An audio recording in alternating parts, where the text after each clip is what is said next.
All right, so I wanted to go over Warcraft Logs, what it is, how you use it, but not so much how you use it from a technical perspective, but especially from a whether it's raid leading or you're just trying to get some insight into the fights or what you're doing personally, how you use it effectively as a tool to help you improve. This is something that a lot of people ask me about, and I've given a lot of people help over the years, especially recently though with Hellfire Citadel on improving performance and sort of what they're missing with their class. Because there's a lot of insight you can get from it, but it's a lot of indirect insight oftentimes. So, what I'm going to go ahead and do here is first off go over real briefly how you do combat logging, how you get it going, and then we'll get into some logs and sort of start taking a look at things and sort of finding information we can get out of it. None of this is prepared, so I'll be basically just kind of saying what I'm seeing as I just go through a random log, that sort of thing. It will be a log of our own, just so that way, it's something I have some level, I guess, of expectations there. But this works obviously for any log, and we'll use other people's to kind of do comparisons. So first and foremost, how do you do combat logging? Well, just hit something here. Um, from a game perspective, it's very simple. You go into your system settings, you go to network in World of Warcraft itself, and you enable advanced combat logging. You don't have to do that to make Warcraft logs work, but if you want to be able to look at things like ranks and super detailed timeline information, you will need to make sure advanced combat logging is enabled. Some people do experience slight increases in latency when they run advanced combat logging, so your mileage may vary. Once you've turned that on, how you start creating a log is in your chat, you type in slash combat log. So pretty much I'm just going to type it in here because why not? You type in slash combat log. It'll actually then give you a message saying that, it's now being logged to, wow combat log.txt. This creates in your World of Warcraft directory slash logs folder a combat file. And this is a file that whenever you're done, you would then just delete right after you've uploaded it. Once you've started the combat log, what you can then do is you need to download from warcraftlogs.com. You're going to download their client. What this client allows you to do, and I'll go ahead and open it up here real quick, is you create an account, you log in, and then you can either upload a log, which is a completed log file, start of the raid to the end of the raid, or you can live log. Now, live logging is what we do because live logging allows you to, from pull to pull, attempt to attempt, to see how you're doing and get that analysis that entire time, rather than waiting until after you're all done and then seeing what you guys were doing wrong, that sort of thing. But really, this is, live logging for some people they don't like.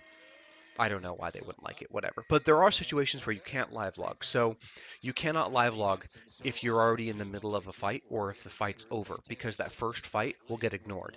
Live logging only looks forward in time, so to speak. So best thing to do is before your raid starts, or whatever it is you're going to log, you start the combat log and you turn the live log on before you even kill anything.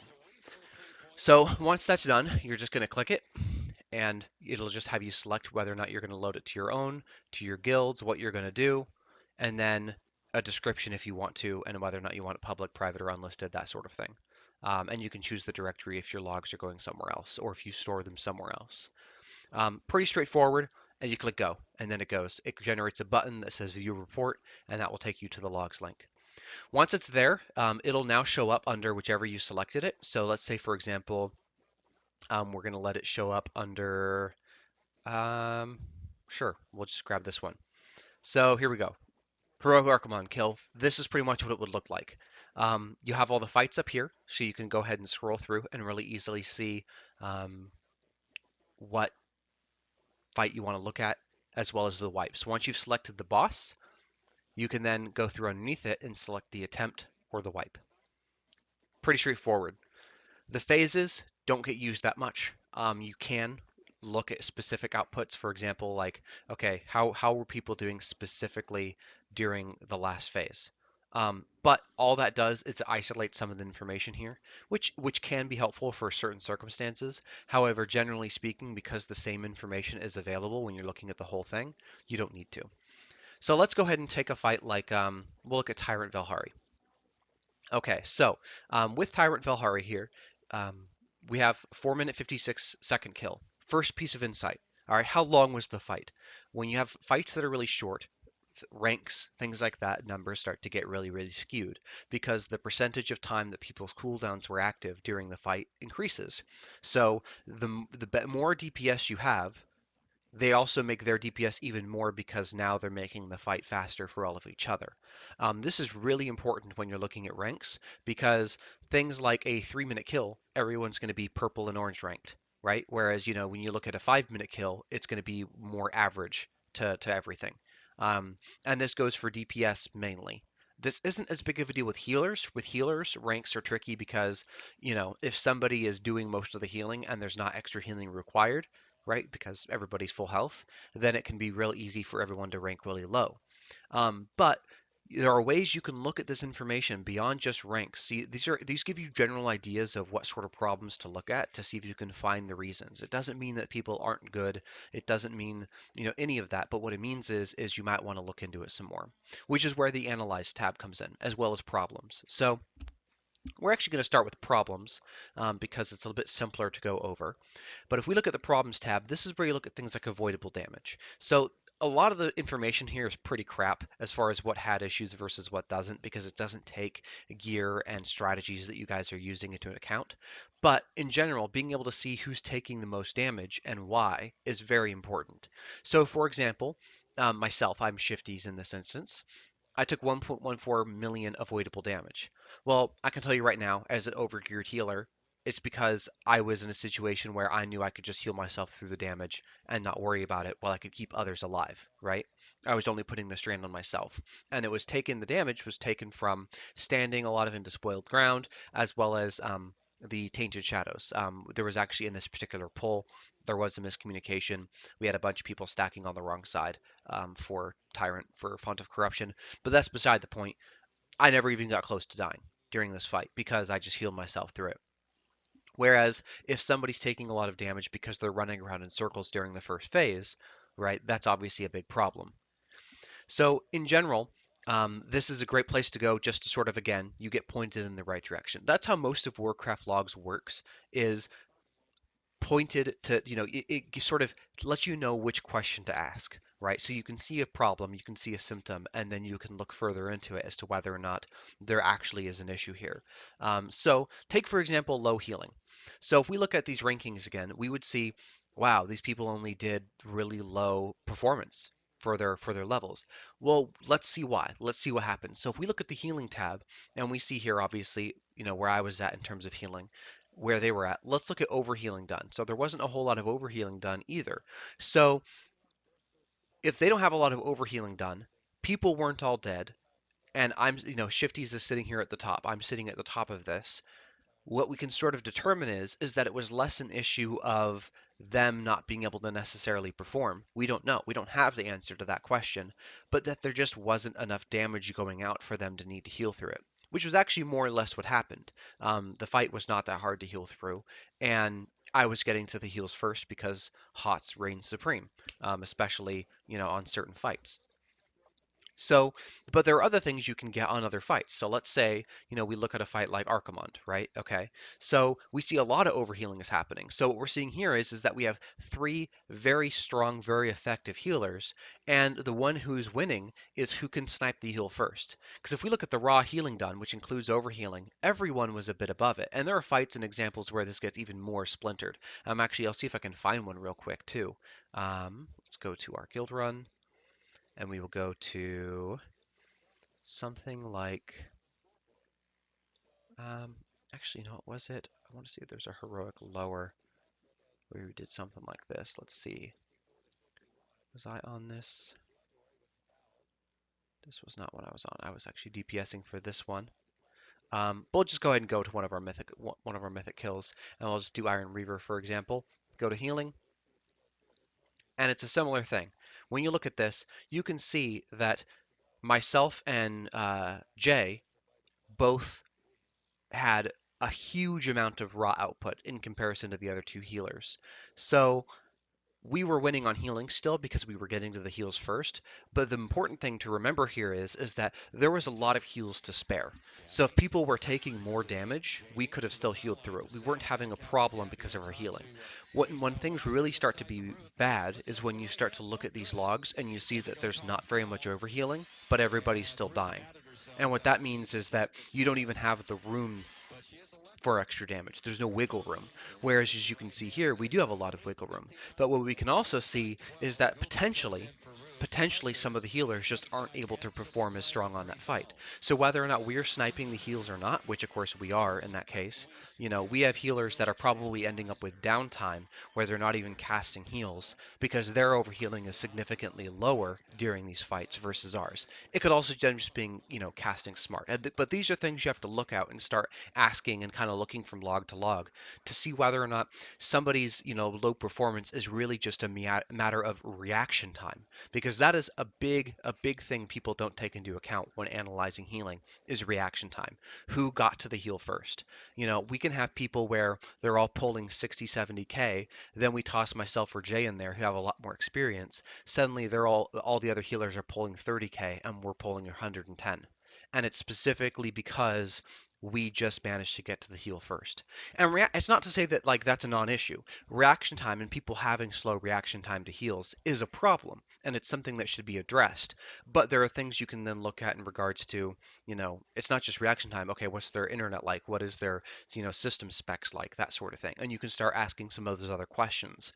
But oftentimes, raw healing, if somebody reacted slowly and still casted the heal, you can see they have the HPS to make the numbers. They just were too slow to get that heal. Um, the better your group is, the harder it is for healers to do well, quote unquote, because you start running out of things to heal, the fight's not going on as long, and there's just less pressure on everyone. So it's a completely different process. DPS, on the other hand, you never run into situations where you can't do DPS, for the most part. So let's go ahead and look at DPS. What can we get from there? Okay, well, from a deep raw DPS perspective, from a raid level, of course, the faster the fight, the better. So when you look at things, you're really looking at, whether or not people are attacking the right targets, because somebody's damage might seem lower, but you might see that they're also, going through and targeting a lot of different things, whereas somebody who's tunneling might end up with a much higher number, much higher percentage of their damage done to a specific target, but at the same time not doing the mechanics correctly. Always good things to consider. Things like rolls. Okay, well in this case, this person might have low damage, but like say on Archimond, we have some people tank the Infernals that would normally be better if they were cleaving or able to just really sit there and do damage. Other things to consider. Now this is all obviously very top level stuff. So, when you're trying to analyze a raid and performance of a raid. But when you're trying to use this as a tool to analyze your own performance, it gets a little bit different. So let's go ahead and take myself for example, and we'll sort of go over kind of the process here. So well, I went through this process as well with a restoration shaman that we used to have, and we were able to effectively double and even triple his heals on some fights. And what we do is you look at the heals you're casting, and you look at the way you're healing and the percentages and the amount of healing done, and you compare that to the best out there, the people who are doing well. So in my case, if I go ahead and look at myself, I can see the percentage of what's healed what on these fights, right? And kind of the breakdown of all of it, which is great. But that's meaningless right now. The only way I'll know what to do with this information is by comparing it to someone else. So then what you would theoretically do is you take this and you pull up somebody else who did really, really well. And let me actually do this with someone who is not necessarily um, up to the amount of healing we were doing. So what's a good example? I have we'll just use this one. But anyways, all right, so what we're going to go ahead and do is we're going to go to Zones, Hellfire Citadel, Rankings. We're going to open in a new tab here, and we're going to find for the same fight. So for example, this one's Mythic Hellfire Council. So we're going to say for Hellfire High Council on Mythic, by all classes, Druid, Restoration. So I can find a direct comparison to myself. Our fight took about 7.5 plus minutes. So we're going to go ahead and want to look for one that was a little bit longer of a fight that still did well. Okay, so Oh, let me go ahead and switch this to player healing. Okay. Okay, so this is going to be probably the closest one, right? You can go even further. You can look for your item level specifically, right? Okay, and then again, you do your sort. All right, so 746 is about the same amount. 125k versus I did 89k. All right, so let's see what made up his healing versus mine. And you do this with a bunch of them. It's not just the one. You click on not just their name. That works for this instance, but you want to make sure you click on either their name or the HPS amount to pull you to the right attempt. So the first thing we see when we pull in here is we see that his other healers aren't pulling very high numbers. Okay, so this could just be a situation of him having high reaction time. But what we'll know is based on the heals being cast. So let's go into it and see. All right, so he has super lots of healing done from rejuvenation. Okay, which if we look at mine, that's pretty much my top spell as well. Yep, there it is, rejuvenation. And they're actually similar healing amounts, just scaled up because he has a higher HPS. Now he's using Flourish, so that means he's using Class Trinket, whereas I'm using the Leech Trinket, which this is a tricky one. And I can tell you right now, while it's sort of attributed not very high here, it's actually that's because Warcraft Logs does not watch the Leech Trinket correctly. I have a WeCore that records this, and actually we were, I think, hitting 10 plus million. Most of the healers were with the Leech Trinket. So that's a little bit harder to measure, a harder piece, but basically you know which trinket he's using. So the best guy parsing right there, and that doesn't surprise me because Sense Leech shows up incorrectly. People who are trying to rank well and have a really high looking heal per second numbers, they're going to use the class trinket because they're going to get credit for it, whereas you don't get credit for the other bit. Wild Mushrooms is next one. Okay, so we see mines what down here, way less healing. So that's an indicator that his uptime on his Wild Mushroom was probably significantly better than mine. And if we look at uptime percentage, okay, it looks like it actually doesn't track it for that. So we can look at this a different way in a moment. But in general, he casted it 7 times. Sorry, I casted it 7 times, and he casted it 11 times. Then we both have I have my rejuvenation germination. He has his rejuvenation germination. His wild growth is above that. Mine is right below here, so it's just the class trinket interrupting that. I got my tranquility, whereas his tranquility is down here, right? Because probably during that time, the raid might have been in a slightly better position when he tranked versus ours was taking significantly more damage, though actually the healing amount done is pretty similar anyways. But you can sort of see the difference. Now, ours are pretty similar, right, overall.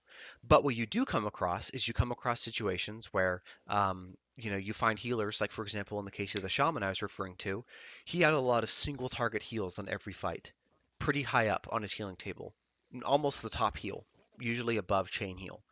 And every single fight we went through for other higher ranked shamans was chain heal at the top and their single target heals at the very bottom if they even had one. And what this indicated to us is that while there are things that benefit shamans for single target healing, obviously that wasn't the answer on any fight. So this starts making you ask even more important questions. Okay, why is that? So we start looking at talents and we start looking at what makes Chain Heal so strong. And what we sort of find out is because of Shaman's mastery, as well as because of their foreset, which spreads Riptide, as well as because of other effects that they have, it basically means that when they chain heal, so they cast Riptide and they chain heal a target with Riptide. It spreads the Riptide, which is a healing over time effect, to other targets, and chain heal can jump extra times as long as the two targets that have Riptide.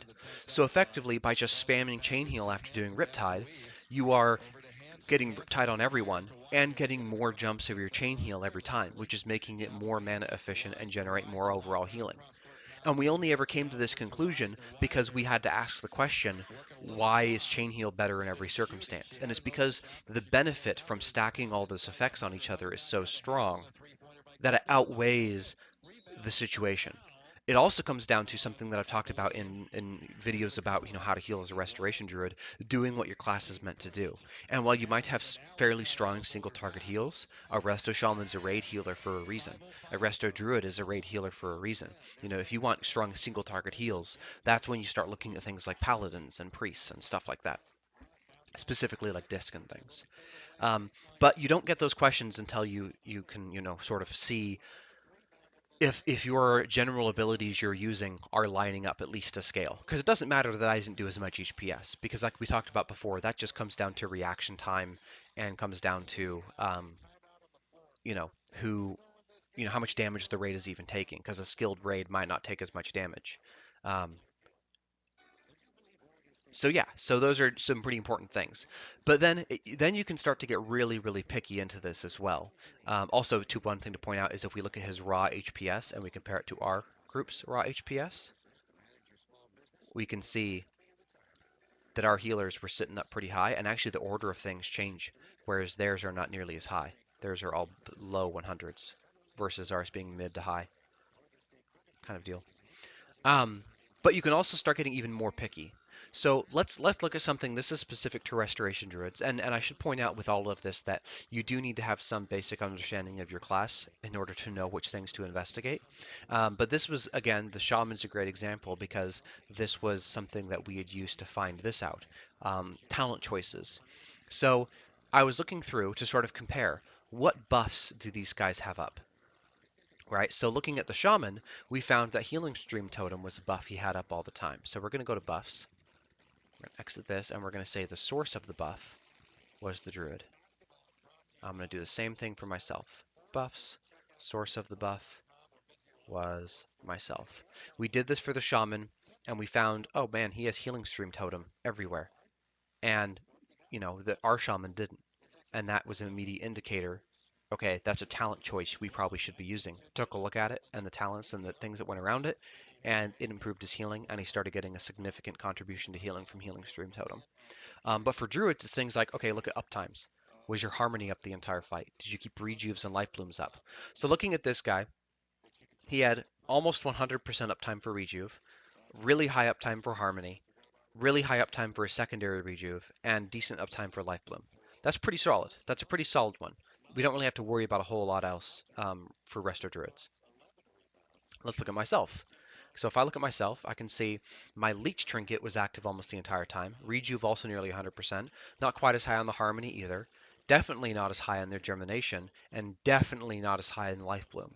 So what that tells me right there is I had a lot of opportunities to actually heal more, and a lot of things that I was missing keeping up that I should have been keeping up. So these are areas for improvement. I can tell you right now, hunters, sniper training. What was your uptime on sniper training? Because that's a big boost to your damage. That's going to mean a big difference. And paying attention to these things, but more importantly, then doing the fight again and seeing how they look that time around. Some classes, like for example, hunters and sniper training, there are fights where you have to move, and so it's only really fair to compare the same fight. You don't want to like be like, oh, I did 40% on assault. Well, you might have been running around having to do things on assault. We don't know, right? You have to take context into situation with these, or into account with these. But on something like council, for example, and with a restoration druid, there's nothing that stops me from doing these better, other than running out of mana, for example, or dying, which, as you can see, based on the uptime for the rest of these, I didn't do. So that is an area I can improve. And similarly, if you find things like that, if you look through your buffs list and you see things like, a certain buff that you don't ever see under yours, you should take a look at what that buff is from, what that talent choice is, and then determine if that's going to be an improvement for yourself. Always keep in mind that some things don't show up correctly in logs. It's really a great tool, but if you look at something and you find out they're just doing it to pad their numbers, but it doesn't actually make them more effective, or they're dropping some huge utility to gain that extra bit. You have to cross the situations as you come to them, but it is a very, very important thing to make sure that you really look close at these lists and you look for the differences, because you can't tell necessarily unless you armory the person what gear they're using or what all talents they're using. But that's not always meaningful because you don't have that gear necessarily, right? So just because their heals are better doesn't intrinsically mean they played better than you. You need to look at the context of the talents. You need to look at the context of what you're given, whether or not their healers were any good, and taking his heals. You want to see if your ratios are right, if you're playing it more or less the smart way like they're playing it. And that's how you get improvement from Warcraft Logs. There are lots of things in here you can see. You can look at damage taken, you can look at damage done, you can look at which targets they're going to and from, deaths, reasons for deaths, um, everything pretty much. But without making sure that you're looking at the context with it, it's just a lot of raw data that you don't really know what to do with. So it works great though if you're willing to take the time to look in depth into your abilities, your buffs, your uptimes, your everything, and then actually continually log and check your performance over time. One big thing with all of these things like weak auras, things to make sure that I'm actually keeping my sniper training up as a hunter or keeping my harmony up as a druid is being able to have notifications in game that remind me as a result. I went on my hunter from having an average of 30 to 50% sniper training uptime to 80 to 100% easily, just by adding a little notification icon that popped up when my sniper training fell off. And that's all it takes. Hopefully, this has been somewhat helpful. There's a lot more to it here. There are things like the ability to replay the entire fight if you do advanced logging and watch sort of the meters as they go, and you can see everything happening through the whole fight and positioning. If somebody claims they were at X place when they weren't, you can actually find it on here, which is great for overall raid analysis. But when it comes to like looking and improving your own personal performance, it's really just looking at the damage you were taking and its source, looking at the abilities you're casting and the buffs you have and their sources and uptimes, and really trying to then compare that with comparable people, whether the item level is the same or not, and get an idea as to whether or not you were playing the class in the same way. We've seen paladins that we find out thanks to looking at their buff up times that they're running a different talent choice and they don't have a second beacon, or they do have a second beacon, depending on the fight. But you would never have known that if it wasn't for the fact that that is a buff that you can track its uptime with. And instead you see that they have a buff uptime for Light's Hammer, that kind of thing. Okay, well, why did they roll that on this fight? And you can look into those things and answer those questions. Um, yeah, but hopefully this has been helpful. And I hope that everyone ever forever starts to use Warcraft logs, because the more people are logging, the more information is getting put in here, the more accurate and better things like rankings and comparisons can become. Thank you.